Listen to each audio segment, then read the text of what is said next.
Alright, since it's a little cold out, we're gonna try something a little different. So we don't get much riding in right now. I was gonna add a new system in my truck, so I figured I'd film it and show y'all what's going on. First, we're gonna start out with changing these battery terminals. I got some new ones that are gonna go in, so we're gonna change that. We'll put a whole new system in. 0 gauge wire, OFC, 3000 watt amp, resilient sounds, Gold 15 V2. I believe it's tuned at 32.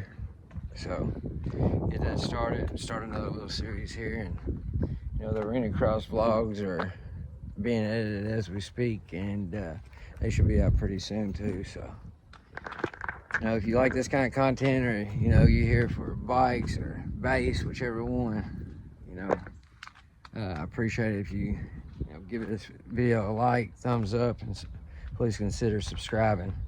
I appreciate it, helps a lot. Thanks. All right, look, I ain't no Steve me, but I'm gonna do what I can. Let me show y'all what I have first, real quick.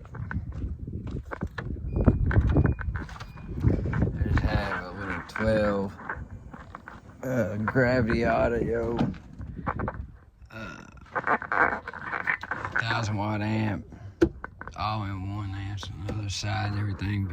But I just wanted to go with a single one, that way I could still get my stuff in here for my dirt bikes, you know, my gear and all that stuff. So, but we can do what I can. I'm gonna show y'all what kind of terminals I'm putting on here by Recoil and why, and tell you a little bit about it. And yeah, we'll go from there. And you know, give me a break. I'm still getting used to just talking to the camera. I'm usually one not to be in front of it, I'd rather be behind it. So we'll just try it out. We'll go from there.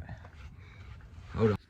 All right, y'all, here we go. We're going with the Recoil terminals.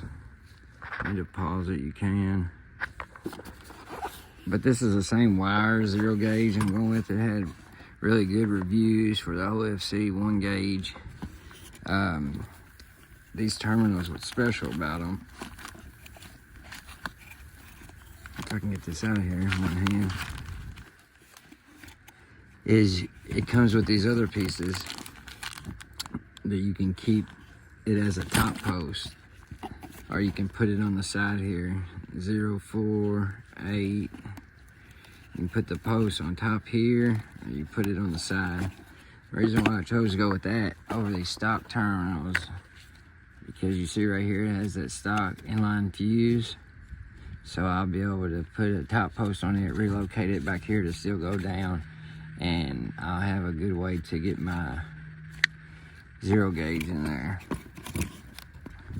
As far as that goes, let me see, you can just get this off of Amazon.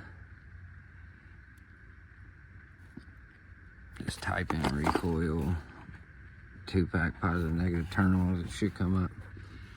It's pretty cheap. You got these rubber coverings, silicone coverings or whatever on them, so let's try it out and get started.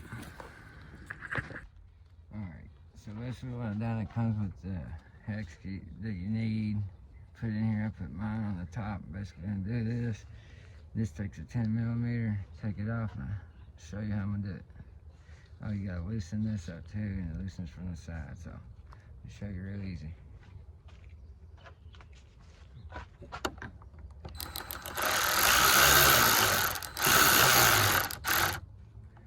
Loosen that up, and you gotta loosen it all the way.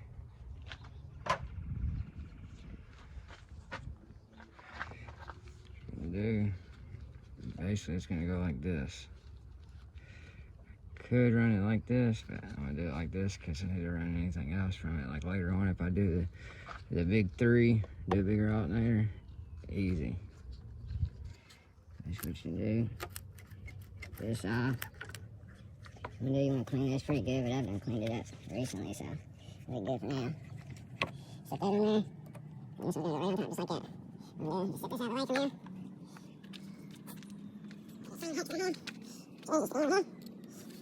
And then just set this out of the way from there.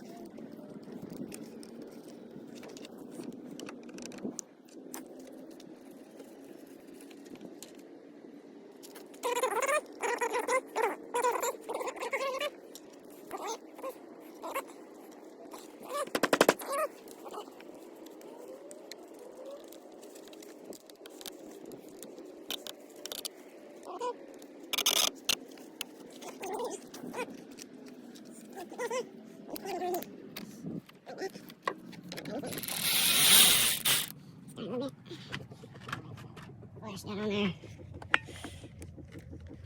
Just get a connection.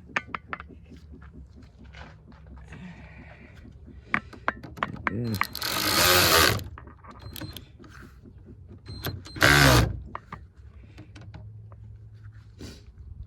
There we go.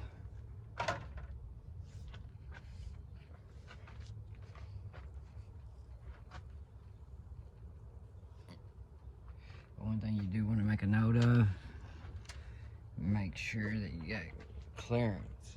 It's not going to hit top post.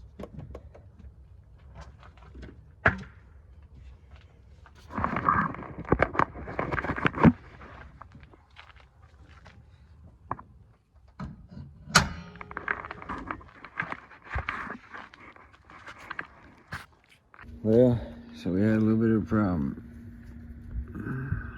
As you can see, it's broke. So, I had to go get a new one, but like the design of this one, don't let this fall down all the way like it's supposed to. Stock cover. This is what it looks like when they're done. I'm gonna clean this up a little bit better. I gotta go pick up my boy from school. Yeah, I'll let y'all see the finished product when I'm done. Alright, this is what you should be left with. One thing you might want to note is to make sure you check the clearance, because it does make it set higher.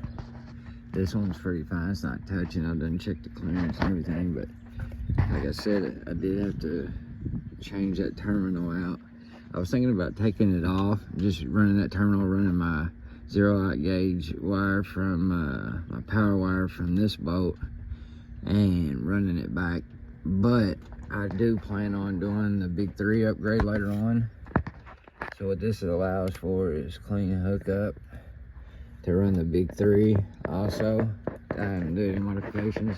So I've already got it on there, it works, so we're gonna run with that. Another thing I want to note that I done off camera, make a fuse holder. Don't just bolt your fuse or let it dangle on some zip ties or anything like that. Make sure, you know, it's put up, it's out of the way, and you know, because it can cause your fuse holder to burn up or anything like that. And again, I'm not no Steve Mead or 5-star, nothing like that, but I bought this piece of plastic, just a 12x12 off of Amazon. It was on like not much, like maybe less than 10 bucks, like $8 or something. I used a heat gun that I use on my bike to put my graphics on. I, you know, traced it out in cardboard first, seeing how it would work, done a few different locations. This is what I'm thinking I'm gonna go with, what works best for me. Ended up scoring the back of it with a, you know, I ain't got many woodworking tools or whatever you want to call it. So I used a razor blade to score the back, used my heat gun that I used to put on my graphics on my dirt bike, heat it up, and then bend it. Do it slowly, that way you ain't got no melting, no cracks or nothing like that. Then I took a router. I don't have a router table. I just have a router. So I done what I could, routed the edges, get a more finished look on it. Looks a lot better. Here's where we're at. Put this in and I'll show you all that right after, and then we're gonna start on hooking up this power wire and getting it ran. Again, this is on a 2013, I believe, Nissan Armada Platinum. It does have the Bose factory stereo, so later on we'll get into, you know, like the lock I've already got in it that, you know, bypasses the factory amp, and, you know, I'm just hooking up a sub. I ain't hooking up the, in an amp, I'm not hooking up no mids or highs or nothing like that right now, so just gonna go with that for now. Got a factory head unit in it, so we'll go from there. All right, we got it in. Another thing I'd like to mention, I've done off camera, I went and got these self-drilling screws. They're like $1 or something from Walmart. Just needed one of them, used it, make sure it wasn't hitting nothing up here, you know. And the thing I do advise, if y'all ever drill a hole in your car, I always cover it up with something so it don't rust. You know, you never know where water, humidity, anything's gonna come from. But use that, put that in there. You know, it ain't going nowhere. And then plus when I drill the hose for the fuse, it's gonna be sticking up. I got, you know, space in between there. It's not gonna hit or nothing, so. Let me see if I raise it up. You can see. And see when I get that down, it's gonna be just like that. Ain't going nowhere. And all you gotta do is just service it. Unscrew that. Pull it out. You need to get to your fuses or anything. Alright, I'll get back to it after I get this fuse mounted and this power wire started. Another thing, show y'all what we're working with. It's a Recoil 0 gauge amp kit. You know, it is the OFC. Seen reviews on it. Seem really good and to be frank. I like the color, I like my shift and match. So that's what we're going with. Already got the lug on there. The other side looks like real flexible. So gonna start working on this power wire, but that's what we got. Let me know what y'all think.